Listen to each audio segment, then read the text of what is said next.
ইসলামের ষড়যন্ত্রকারীদের বিরুদ্ধে ঝাঁপিয়ে পড়ে, তাহলে খোদার কসম করে বলতে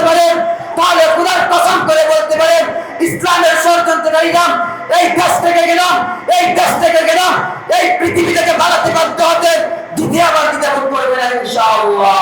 يؤتي الحكمة من يشاء. السلام عليكم ورحمة الله وبركاته. الحمد لله الذي أبدع الأفلاك والأرضين، والصلاة على من كان نبيا وآدم بين الماء والطين، وعلى آله وأصحابه أجمعين ومن اتبعهم بإحسان إلى يوم الدين. أما بعد، فأعوذ بالله من الشيطان الرجيم. بسم الله الرحمن الرحيم. ود الذين كفروا لو تغفلون عن أسلحتكم وأمتعتكم فيميلون عليكم ميلة واحدة. وقال رسول الله صلى الله عليه وسلم: إذا تركتم الجهاد فسلط الله عليكم حتى ترجعوا إلى دينكم، أو كما قال عليه الصلاة والسلام.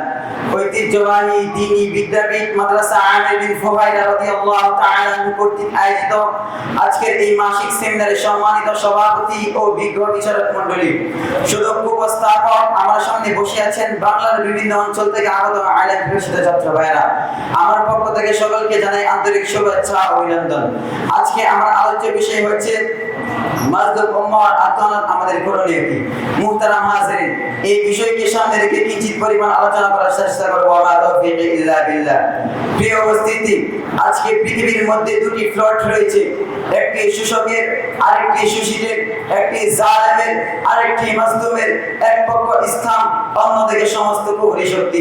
এজন্যই আল্লাহ পাক রব্বুল আলামিন পবিত্র কোরআনুল কারীমে বলেন: ود الذين كفروا لو تغفلون عن أسلحتكم وأمتعتكم فيميلون عليكم ميلة واحدة।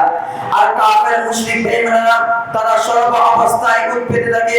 যখন এই মুসলমানরা অসতর্ক হয়ে পড়ে, তখন এই কাফের মুশরিক বেঈমানরা মুসলমানদের উপর ঝাঁপিয়ে পড়ে।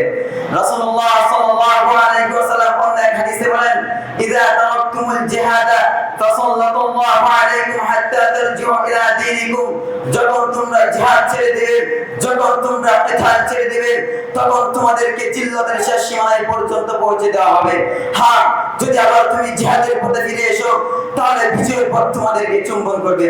মুহতারাম হাজিরিন, আল্লাহ পাক রব্বুল আলামিন অন্য আয়াতে বলেন: ওয়াতাসিমু বিহাবলিল্লাহি জামিআ ওয়া লা তাফাররাকু।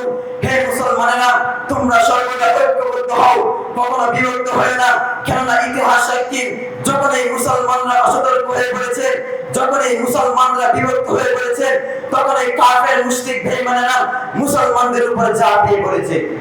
মুহতারাম হাজিরিন, আজ মনে বড় কষ্ট নিয়ে বলতে হয়, আজ মুসলমানের রক্ত ঝরছে কাশ্মীরের, রক্তের বন্যা বইছে গুজরাটের, রক্তের সাগরে ভাসছে ফিলিস্তিন, ট্যাঙ্কের গোলার আঘাতে শহীদ হচ্ছে লেবাননের মুসলমানরা। পৃথিবীর মানচিত্র আজ রক্তে রঞ্জিত। মুসলিম জনগণ থেকে বেশি আসছেন মাজলুমদের আত্মচিৎকার। তারা রব্বে কারীম কেঁদে কেঁদে বলেন: রব্বানা আখরিজনা মিন হাযিহিল ক্বরিয়াতিল যালিমি আহলুহা।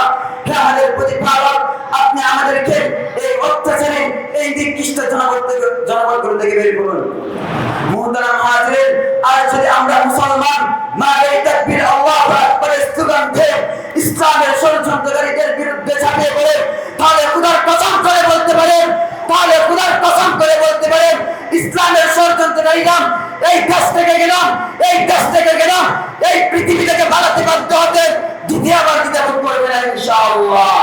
মুহতারাম হাজিরিন, শুধু তাই নয়, আর যদি আমরা মুসলমান ঐক্যবদ্ধ হয়ে, কখনো বিরক্ত না হয়ে জালেমদের বিরুদ্ধে ঝাঁপিয়ে পড়তে পারে, তাহলে খোদার কসম করে বলতে পারেন, কিছুদিন পর দেখা যাবে আমেরিকার ওয়াশিংটন হোয়াইট হাউসের উপর কালিমার পতাকা উঠবেন, রাশিয়ার গাছকে মাঝপথে আল্লাহু আকবার ধরে উঠবেন, চাইনার ফিলিং এয়ারপোর্টে পথে আল্লাহু আকবার ধরে উঠবেন, দিল্লির লাল কাল্লা আবার মুসলমানরা শাসন করবে। বলেন ঠিক কি না? নাসরুম মিনাল্লাহি ওয়া ফাতহুন করিম। আসসালামু আলাইকুম ওয়া রাহমাতুল্লাহ।